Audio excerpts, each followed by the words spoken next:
Hello everyone, नया chapter शुरू करते हैं। सॉलिड स्टेट क्लास 12th का फर्स्ट चैप्टर है फिजिकल केमिस्ट्री का सॉलिड स्टेट। पहले चैप्टर की मेन बातें पढ़ेंगे और नेक्स्ट वीडियो में हम इसके इम्पोर्टेंट क्वेश्चन कवर करेंगे। तो जो मेन बातें हैं वो सिर्फ मैं वही बताने वाली हूँ। एनसीईआरटी की ये कॉपी है मेरे पास। एनसीईआरटी में से जो मेन चीज़ें हैं वही मैं एक्सप्लेन करूँगी, ठीक है। तो सॉलिड स्टेट जैसे कि नाम है वैसे ही हम इसमें सिर्फ सॉलिड स्टेट के बारे में पढ़ रहे हैं। तो फर्स्ट इसने जनरल कैरेक्टरिस्टिक्स बता रखी है सॉलिड स्टेट की। एक बार वो गो थ्रू कर लेते हैं हम। उसमें उसने क्या क्या क्या रखा है, देखो ये जो पॉइंट्स दे रखे हैं इनमें से देखते हैं। The following are the characteristic properties of solid state. तो क्या क्या ये बता रहा है कि they have definite mass, volume and shape, ठीक है। सॉलिड हो गया तो जैसे कि कोई चेयर होगी, आइस क्यूब हमने देख लिया, कोई दीवार है या फिर कुछ भी सॉलिड का एग्जांपल हम देखें तो उसका क्या है, एक डेफिनेट मास होता है, उसकी पर्टिकुलर वॉल्यूम होती है और कोई शेप होती है। बार बार ये नहीं कि थोड़ी सी कंडीशन चेंज होती है, उसकी शेप चेंज हो रही है। जैसे दीवार सॉलिड है तो वो शेप उसकी डेफिनेट शेप है। नेक्स्ट है इंटरमोलिकुलर डिस्टेंस आर शॉर्ट, छोटे छोटे दूरी पर जो एटम्स हैं या फिर मॉलिक्यूल्स हैं वो हैं और उसी से उनकी क्या है फोर्सेस बढ़ रही हैं, पास पास हैं, शॉर्ट्स हैं, इसलिए क्या है नेक्स्ट पॉइंट है intermolecular forces are strong. Their constituent particles have fixed position and can only oscillate about their mean position. Fixed position है, इसी कारण क्या है वॉल्यूम भी फिक्स है और शेप भी फिक्स है। वो अगर थोड़ी बहुत वाइब्रेशन या मूवमेंट कर रहे हैं तो सिर्फ अपनी जगह पर ही बिल्कुल नेग्लिजिबल मूवमेंट कर रहे हैं। नेक्स्ट पॉइंट है they are incompressible and rigid. ये बात भी बिल्कुल सही है। दीवार ले लो, कोई टेबल ले लो, फिर आइस क्यूब है, कोई भी सॉलिड एग्जांपल है, अगर उनको हम कंप्रेस करते हैं तो वो बिल्कुल ही नेग्लिजिबल होता है, बिल्कुल हमें अपने आँखों से अपीयर ही नहीं होता है। एंड क्या होता है रिजिड होता है। रिजिड मतलब स्ट्रोंग होता है। नेक्स्ट है कि हम सॉलिड को दो उसमें डिवाइड कर सकते हैं, एक अमorphous सॉलिड एंड दूसरा है क्रिस्टलाइन सॉलिड, ठीक है। तो ये इसमें सारी इसकी प्रॉपर्टीज़ लिखी है। मैं इनको एक बार नीचे टेबल दे रखा है उसी में आपको एक्सप्लेन कर देती हूँ उनकी प्रॉपर्टीज़ के बेसिस पे, ठीक है। तो क्या है शेप, क्रिस्टलाइन सॉलिड की क्या है डेफिनेट कैरेक्टरिस्टिक्स होती है, ज्योमेट्रिकल शेप होती है। तो अब सॉलिड में हमने पढ़ा था कि डेफिनेट शेप, मास और वॉल्यूम होता है, लेकिन ये भी दो तरह के होते हैं, एक तो क्रिस्टलाइन और एक अमorphous सॉलिड। जो क्रिस्टलाइन सॉलिड होती है उनकी तो बिल्कुल परफेक्ट शेप होती है, बिल्कुल ज्योमेट्रिकल शेप होती है। और जो अमorphous सॉलिड होते हैं वो इरेगुलर शेप के होते हैं, जैसे कोई सॉलिड पत्थर हो गया या कुछ और हो गया, या फिर रबड़ हो गया, प्लास्टिक हो गया। प्लास्टिक भी सॉलिड, मतलब प्लास्टिक कई चीज़ें हमने देखी है जैसे टेबल वगैरह सॉलिड तो होता है, लेकिन कई बार उनकी शेप क्या है टेम्परेचर वगैरह से इरेगुलर हो जाती है। तो अमorphous सॉलिड की क्या शेप क्या है, इरेगुलर है, और क्रिस्टलाइन की क्या है बिल्कुल ज्योमेट्रिकल शेप है। नेक्स्ट पॉइंट है मेल्टिंग पॉइंट का। तो मेल्टिंग पॉइंट क्या है, मेल्ट एट ए शार्प एट कैरेक्टरिस्टिक टेम्परेचर, ठीक है। जितना हमने मेज़र किया स्टैंडर्ड मेल्टिंग टेम्परेचर है, सिर्फ उसी बिल्कुल एक्यूरेट वो आने पर ही वो पर्टिकुलर सॉलिड अगर मेल्ट होता है तो क्या है क्रिस्टलाइन सॉलिड है। अगर थोड़ी बहुत रेंज में अगर थोड़ा बहुत चेंज आता है तो वो अमorphous सॉलिड की कंडीशन में डाल दिया जाएगा। नेक्स्ट है cleavage property. When cut with a sharp edge tool they split into two pieces, ठीक है। काट जब बिल्कुल अलग अलग पीसेस में कट जाएगा and newly generated surface are plane and smooth, बिल्कुल शार्प कटेगा, बिल्कुल स्मूथ कटेगा। ये नहीं कि जैसे कोई रबड़ का एग्जांपल ले लो, रबड़ को हम काटते हैं चाकू वगैरह से, फिर भी उसके सरफेस पे थोड़ी इरेगुलरिटी आ जाती है। तो रबड़ को हम यहाँ पे क्या कंसीडर कर रहे हैं, अमorphous सॉलिड कंसीडर कर रहे हैं। तो यही है क्लीवेज प्रॉपर्टी, मतलब अगर क्रिस्टलाइन जो सॉलिड है उसको काटेंगे तो बिल्कुल शार्प सरफेस हमें मिलेगा, लेकिन अमorphous सॉलिड को काटने पर हमें क्या है इरेगुलर सरफेस मिलता है। इरेगुलर शेप होने के कारण, कटिंग ना होने के कारण क्या है नेक्स्ट पॉइंट भी इसी से जुड़ा हुआ है, हीट ऑफ फ्यूजन। तो सब कुछ बिल्कुल डेफिनेट है, बिल्कुल एकदम एक्यूरेट है, तो क्या उसकी हीट ऑफ फ्यूजन भी बिल्कुल क्या है एक्यूरेट और डेफिनेट होगा हीट ऑफ फ्यूजन, जबकि अमorphous सॉलिड में ऐसा नहीं है। हीट ऑफ फ्यूजन मतलब उसको हीट देंगे तो बिल्कुल एकदम शार्प उसका जो पॉइंट है उस पर वो या तो मेल्ट होना शुरू कर देगा, अपने जो कंडीशन है उसको चेंज करेगा, लेकिन ऐसा अमorphous सॉलिड में नहीं होता है। नेक्स्ट है एनाइसोट्रोपी। एनाइसोट्रोपी एक यहाँ पे नया वर्ड है, इसको मैं थोड़ा पीछे जाके एक्सप्लेन करती हूँ। देखिए पहले तो ये जो यहाँ पे पैराग्राफ दे रखा है इसमें पढ़िए, ये क्या कह रहा है कि crystalline solids are anisotropic in nature, ठीक है। That is some of their physical properties like electrical resistance और refractive index show different values when measured along different direction in the same crystal. तो एनाइसोट्रोपी का क्या मतलब होता है, देखो जैसे ये यहाँ पे एग्जांपल दे रखा है इस फिगर में, इसमें एनाइसोट्रोपी शो कर रखी है। ये जो ए से बी वाली लाइन है, अगर इसमें हम आते हैं तो हमें क्या है, एक ब्लू डॉट के बाद दूसरी ब्लू डॉट मिल रही है, फिर ब्लू डॉट मिल रही है, फिर ब्लू डॉट मिल रही है। मतलब यहाँ इस तरफ अगर हम प्रॉपर्टी मेजर करेंगे तो वो जो प्रॉपर्टीज़ होगी इन ब्लू डॉट के कारण होगी। लेकिन जैसे ये सी से डी यहाँ पे बना रखा है तो इसमें क्या है, हमें अल्टरनेटिव एक वाइट बॉल मिल रही है, फिर blue white blue white blue white. तो इसके कारण जो प्रॉपर्टीज़ होंगी वो डिफरेंट हो जाएंगी। तो ऐसी कैरेक्टरिस्टिक कौन शो करता है, जो क्रिस्टलाइन सॉलिड होते हैं ना, वो ऐसी कैरेक्टरिस्टिक शो करते हैं। जबकि अमरफस सॉलिड में होता है वो तो इरेगुलर, वहाँ पे हमें पैटर्न मिलेगा। तो इधर भी जाओ किधर, मतलब किसी भी डायरेक्शन में जाओगे ना तो उसमें क्या है, हमें सेम कंडीशंस मिलेंगे, रिफ्रैक्टिव इंडेक्स की भी या रेजिस्टेंस वगैरह या इलेक्ट्रिकल कंडक्टिविटी की हमने बात की है। तो अमorphous सॉलिड में तो बिल्कुल सेम प्रॉपर्टीज़ मिलेंगी, लेकिन क्रिस्टलाइन सॉलिड में अलग डायरेक्शन में अलग प्रॉपर्टीज़ हमें मिलती हैं, ठीक है। तो ना एक बार कंफ्यूज मत होना, क्योंकि हम क्रिस्टलाइन को आइडियल सिचुएशन मान रहे हैं और अमorphous को ऐसे थोड़ा कंपेरेबली उसके थोड़ा वीक देख रहे हैं। तो ऐसा मत सोचना कि आइसो वर्ड अच्छा है तो आइसो क्या है, क्रिस्टलाइन में होना चाहिए। 11th-12th के बच्चे काफ़ी कंफ्यूज हो जाते हैं इस टॉपिक में। तो आप उस वर्ड को समझिए, उस प्रॉपर्टी को समझिए। मतलब एन आइसोट्रोपी मतलब सेम नहीं है, किस में नहीं होगी, क्रिस्टलाइन में, क्योंकि अलग डायरेक्शन में अलग पैटर्न है, ठीक है। आई होप आपको ये टॉपिक कवर हो गया होगा, सॉरी एक्सप्लेनेशन समझ में आई होगी। नेक्स्ट है ऑर्डर इन अरेंजमेंट। हाँ, लॉन्ग रेंज ऑर्डर है। अब देखो, अभी जैसे कि हमने इसमें पढ़ा था ये फिगर में, तो ऐसे ही COD को एक्सटेंड करेंगे तो कितना ही हम लंबा ले जाएं तो ऐसी ही प्रॉपर्टीज़ मिलेंगी हमें। तो ये क्या है, लॉन्ग रेंज ऑर्डर हो गया। जबकि अमorphous सॉलिड में क्या है, थोड़ी सी दूर जाने पर थोड़ी सी सेम कंडीशन मिलती है, फिर कंडीशंस चेंज हो जाती हैं। तो इनको क्या बोलते हैं हम, शॉर्ट रेंज ऑर्डर, ठीक है। देखिए ये पैराग्राफ है, इसमें क्या है, अमorphous सॉलिड के कुछ एग्जांपल और उसकी एप्लीकेशंस दी गई है। ये क्या कहता है कि अमorphous सॉलिड आर यूजफुल मटेरियल्स, जैसे कि ग्लास, रबर हो गया, प्लास्टिक हो गए, ये सारे किसके एग्जांपल हैं, अमorphous सॉलिड के। Amorphous silicon is one of the best photovoltaic material available for conversion of sunlight into electricity. जो सनलाइट है उसको इलेक्ट्रिसिटी में कौन कन्वर्ट करता है, सिलिकॉन, जिसको हम ऐसे फोटोवोल्टाइक मटेरियल यूज़ करते हैं। तो ये काफ़ी इंपॉर्टेंट एप्लीकेशन होगी, क्वेश्चन भी बन सकता है यहाँ से।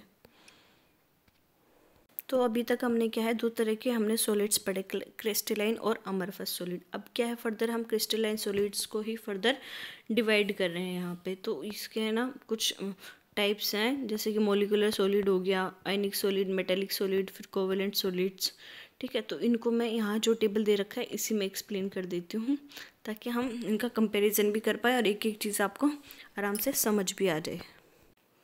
तो इसमें क्या है, फर्स्ट है हमारे पास मोलिकुलर सॉलिड, ठीक है। इसमें कंस्टिट्यूटेड पार्टिकल्स होंगे, जो जिससे मतलब कि वो सॉलिड बना होगा वो क्या होंगे, मोलिक्यूल्स होंगे, ठीक है। तो मोलिकुलर सॉलिड्स में कंस्टिट्यूटेड पार्टिकल्स क्या है, ये है हमारे पास मोलिक्यूल्स। तो इसको हम फर्दर 3 कैटेगरी में डिवाइड करते हैं, नॉन पोलर, पोलर और हाइड्रोजन बॉन्डेड, ठीक है। नॉन पोलर जैसे नाम से ही पता चल रहा है कि दोनों जो मोलिक्यूल्स हैं या मतलब एटम्स हैं जो मोलिक्यूल के, उनमें क्या है, कोई ज़्यादा उसमें हम पोलैरिटी देख नहीं रहे। जैसे कि एग्जांपल से ही देख लो, आर्गन हो गया, CCl4 हो गया, H2 हो गया। तो H2 में क्या है, 2 हाइड्रोजन बॉन्ड है, तो इसमें कोई पोलैरिटी है नहीं, ठीक है। ऐसे I2, CO2, HCl, सॉरी हाँ CO2, इतने ही इसके क्या है एग्जांपल है। तो इनमें कौन सी फोर्सेस है, लंडन फोर्स, जो कि वीक फोर्स है, मतलब ये सिर्फ आपस में जुड़े हुए हैं। तो इनका फिजिकल नेचर कैसा हो जाएगा, नॉन पोलर है तो सॉफ्ट होंगे और ये इलेक्ट्रिकल कंडक्टिविटी नहीं कर पाएंगे, मतलब ये क्या ऐसे इंसुलेटर वर्क करेंगे। और इनका मेल्टिंग पॉइंट भी वेरी लो है, मतलब थोड़ी सी ही इनको टेम्परेचर मिलने पर ये मेल्ट हो जाते हैं। फिर पोलर सॉलिड्स, इस नाम से ही पता चला है, डाइपोल डाइपोल इसमें इंटरेक्शन होगी। जैसे एलसीएल का एग्जांपल भी दे रखा है, H पॉजिटिव और Cl नेगेटिव दोनों क्या है, पोलर हो गए। ये भी कंपेरेबली सॉफ्ट ही होता है और इंसुलेटर होता है, और इनका भी जो मेल्टिंग पॉइंट है वो लो होता है, मतलब नॉन पोलर वाले से तो थोड़ा सा ज़्यादा लेकिन कम ही होता है। नेक्स्ट है हाइड्रोजन बॉन्डिंग। तो हाइड्रोजन बॉन्डिंग हमने काफ़ी ऑर्गेनिक में कंसेप्ट्स पढ़े होंगे कि हाइड्रोजन बॉन्डिंग को काफ़ी स्ट्रॉन्ग मानते हैं, लेकिन ये क्या है, मोलिकुलर जो सॉलिड्स है इसके अंदर ही हम पढ़ते हैं। मतलब जो नॉन पोलर और पोलर हो गए उनके कंपैरिजन में तो स्ट्रॉन्ग है, बाकी इतना ज़्यादा स्ट्रॉन्ग बॉन्डिंग ये है नहीं। तो जैसे H2O में हम देखते हैं, इसका एक और एग्जांपल क्या हम देख सकते हैं, HF में भी हम देखते हैं हाइड्रोजन बॉन्डिंग। तो ये क्या है, फिजिकल नेचर इसका हार्ड हो जाता है, जैसे आइस क्यूब बन जाते हैं, वो क्या है, हार्ड होगी, इंसुलेटर होगा। मतलब है ये कंडक्टर की तरह एक्ट कर सकता है, लेकिन इतना अच्छा भी कंडक्टर नहीं है कि जिसको हम एज ए कंडक्टर यूज़ कर सकें। ठीक है, इसका मेल्टिंग पॉइंट भी वेरी लो है। हमें तो पता ही है पानी का क्या है, 100 डिग्री सेल्सियस इसका, सॉरी 0 डिग्री सेल्सियस। इसके बाद क्या है, इसका मेल्टिंग पॉइंट है 0 डिग्री सेल्सियस से ऊपर। नेक्स्ट है हमारे पास आयनिक सॉलिड्स। ठीक है, इसमें कंस्टिट्यूट पार्टिकल जैसे नाम दे रखा है तो आयन्स ही होंगे। कोलम्बिक और इलेक्ट्रोस्टैटिक इसमें फोर्सेस होंगी। NaC हो गया, मैग्नीशियम ऑक्साइड होगा, जिंक सल्फेट हो गया, ये इसके एग्जाम्पल है। हार्ड होंगे और ब्रिटल होंगे। ब्रिटल मतलब बहुत ज़्यादा हार्ड, तोड़ने से भी नहीं टूटे।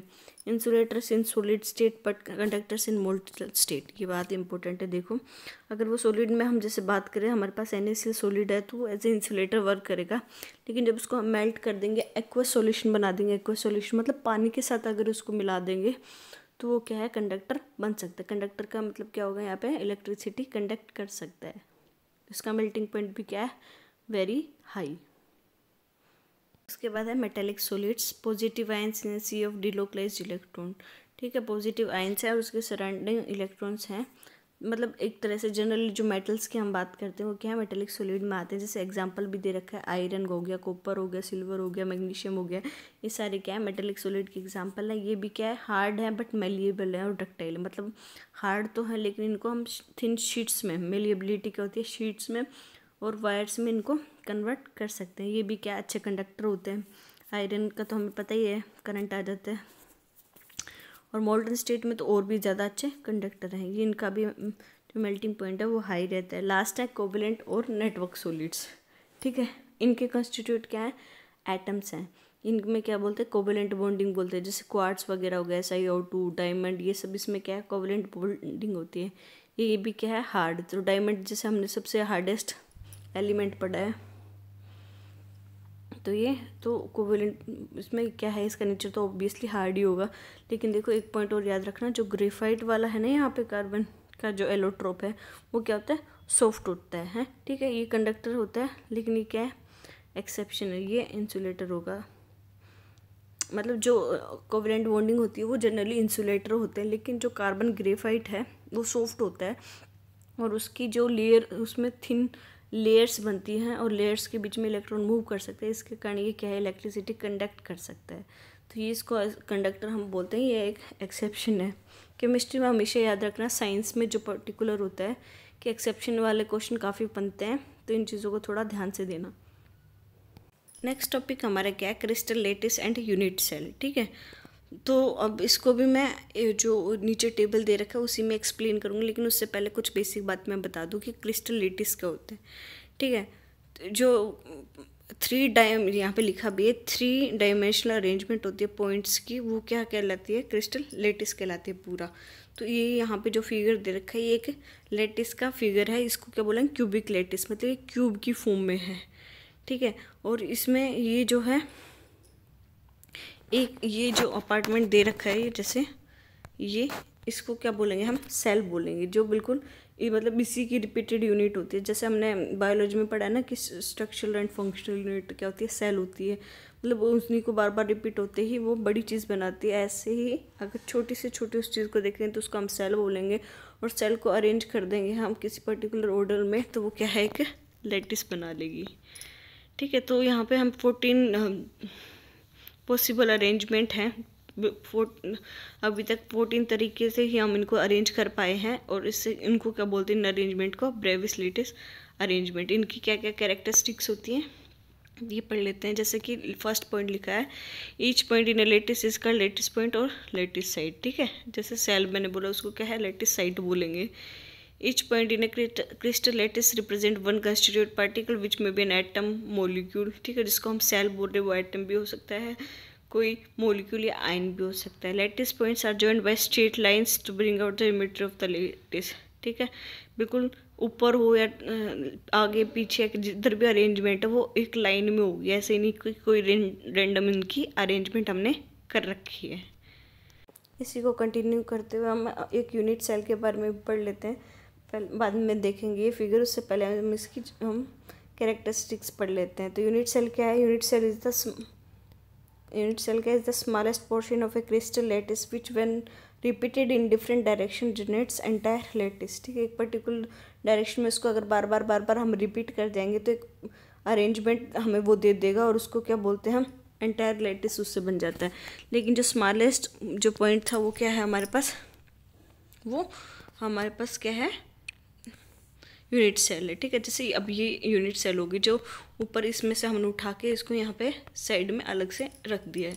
तो इसमें देखो क्या है, इसमें है साइड्स दे रखी है हमें तीनों डायरेक्शन में, जैसे ए हो गई इधर, फिर बी इधर और सी, तीनों एक्सिस पे।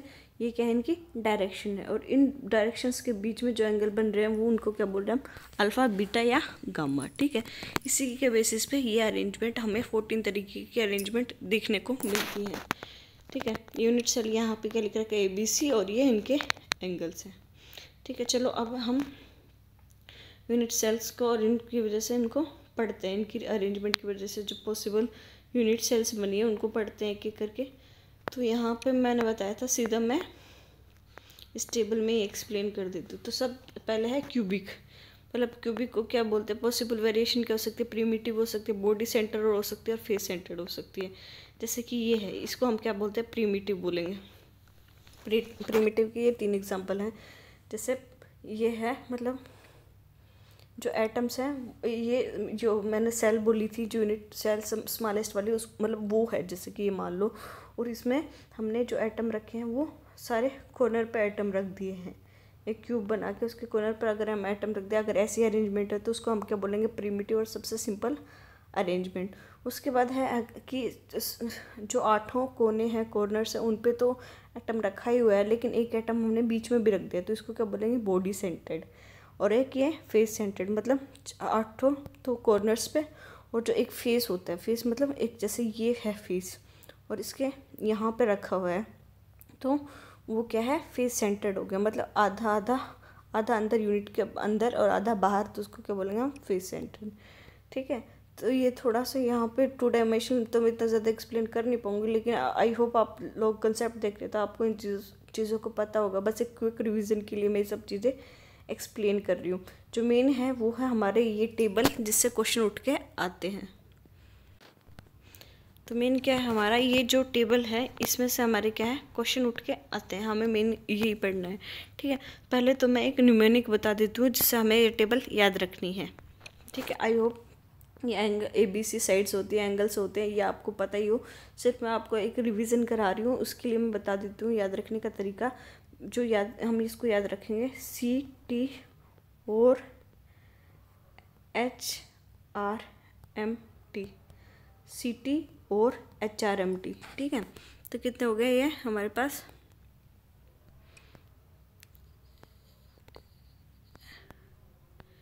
ये हो गया हमारे पास 3 और 3 6 और 7 हो गया। ठीक है, CT मतलब CT से क्यूबिक, CT और HRMT हमने पढ़ा ना। CT और यहाँ से तो, और जो और लिखा था ना मैंने OR, तो वो एक साथ ही पढ़ लेना। तो यहाँ से क्या हो जाएगा? CT से तो क्यूबिक और टेट्रागोनल CT, और फिर HCT और से ऑर्थोरोम्बिक, फिर H हेक्सागोनल, R से रोम्बोहेड्रल और MT से मोनोक्लिनिक और ट्राइक्लिनिक। 2-3 बार आप ऐसे पढ़ोगे ना CT और HRMT, तो याद हो जाएगा। CT और ये क्या है? एक साथ है, CT और HRMT। HMT की घड़ी हमने पढ़ी है ना, तो उसी से याद रख लेना HRMT, CT और HRMT। तो C से क्यूबिक, टेट्रागोनल, ऑर्थोरोम्बिक, हेक्सागोनल, ये रोम्बोहेड्रल, मोनोक्लिनिक और ट्राइक्लिनिक। 2-3 बार पढ़ोगे तो याद हो जाएगा। ठीक है, अब इनकी कंडीशंस देखते हैं। तो ये मैंने ऑर्डर इसी ऑर्डर में याद करने के लिए इसलिए बताया ताकि ये याद रह सके इनका पैटर्न। तो सी से पढ़ेंगे तो सबसे पहले सी आ रहा है ना, मतलब क्यूबिक में क्या है, A equals to B equal to C. फिर टी आ रहा है, टी से हम टेट्रागोनल पढ़ रहे हैं तो उसमें क्या ए और बी बराबर है और B not is equal to C. फिर और में क्या है, तीनों इक्वल नहीं है, ठीक है। फिर से हम क्या पढ़ेंगे,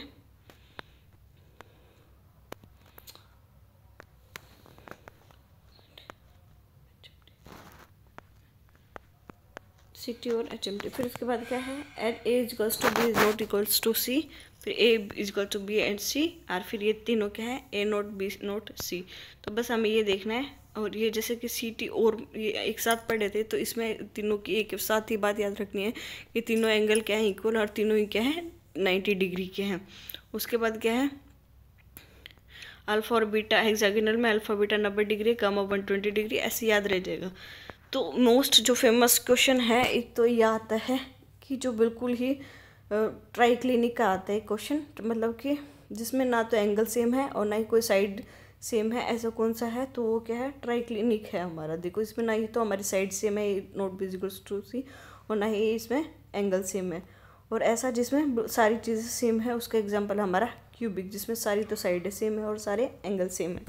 तो कई बार आ जाता है ट्राइक्लिनिक वाला ये क्वेश्चन याद रखना। और ये ठीक है, तो कई बार क्वेश्चन पूछ लेगा कि ए नोट मतलब साइड इक्वल नहीं है लेकिन एंगल सारे इक्वल हैं, 90 डिग्री के इक्वल हैं, तो वो क्रिस्टल सिस्टम बताइए कौन सा है, तो ऑर्थोरोम्बिक हो गया। तो ये ऐसे ऐसे क्वेश्चन कई क्वेश्चन बन के उठ के आ सकते हैं इसमें, तो याद रख लेना। इनके एग्जाम्पल भी याद रख लेना, क्यूबिक, कैनेसियल, ज़्यादा तो याद होंगे नहीं बट जितने याद हो रहे हैं उतना याद रख लेना।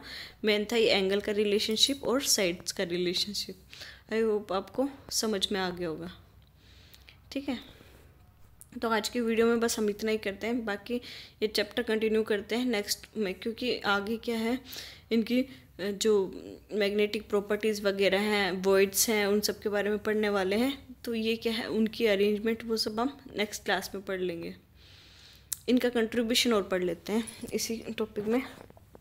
तो जैसे number of items in unit cell, हम यूनिट सेल पढ़े ना, जैसे प्रिमिटिव पढ़ी है, बॉडी सेंटर्ड पढ़ा है, फेस सेंटर्ड पढ़ा है, तो उसमें एक यूनिट सेल में कितने एटम होते हैं इसके ऊपर भी क्वेश्चन आते हैं, तो वो पढ़ लेते हैं।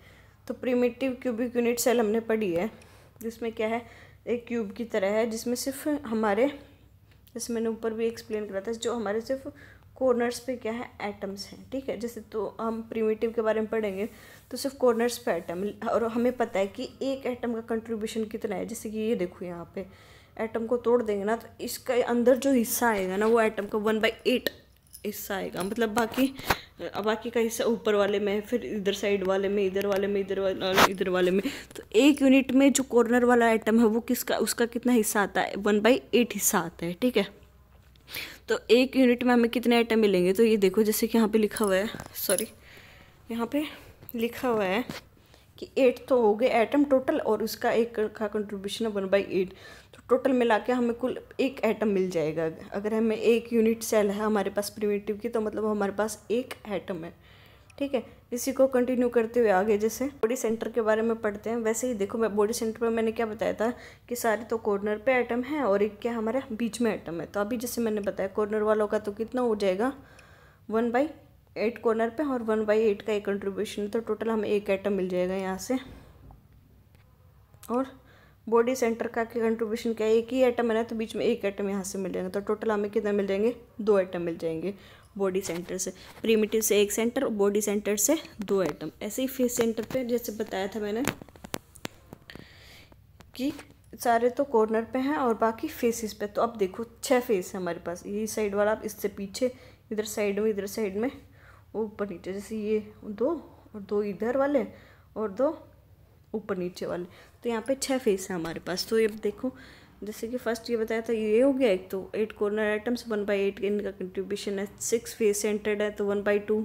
अब देखो कोई एक दीवार को आप कंसीडर करो, तो दीवार में अगर फेस पे हम देखते हैं तो आधा एटम दीवार की इस साइड है, आधा दूसरी साइड है, तो उसका कंट्रीब्यूशन कितना हुआ, आधा ही हुआ ना, तो इसका कंट्रीब्यूशन कितना है, हाफ। तो 6 × 1/2, यहाँ से हमें 3 एटम्स मिल जाएंगे, तो हमारे पास टोटल कितने हो जाएंगे, 4 एटम्स, ठीक है। यहाँ पे मैं समराइज़ कर देती हूँ सारा।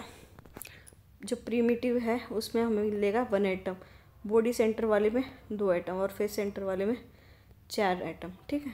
1 2 4, तो एक दो बार याद करोगे ये चीज़ याद हो जाएगी। आगे क्या है हमारे वर्ड्स और इनकी पैकेजिंग के बारे में, पैकेजिंग एफिशिएंसी के बारे में, और डेंसिटी वाला फार्मूला और मैग्नेटिक प्रॉपर्टीज़, वो हम सब नेक्स्ट वीडियो में करेंगे। और उसके बाद क्या है, प्रैक्टिस क्वेश्चन मैं करा दूंगी इस चैप्टर से, जितने भी हमारे KVS PGT और HPSC PGT के लिए इम्पोर्टेंट है, स्टेट वगैरह के लिए इम्पोर्टेंट है, या किसी भी कम्पिटिटिव एग्ज़ाम जो 12th लेवल का है और ग्रेजुएशन लेवल का है, उसमें सॉलिड स्टेट से जितने भी इम्पोर्टेंट क्वेश्चन बनते हैं वो मैं करा दूंगी। आई होप आपको वीडियो पसंद आई होगी। Please like share and subscribe my channel. Thank you so much.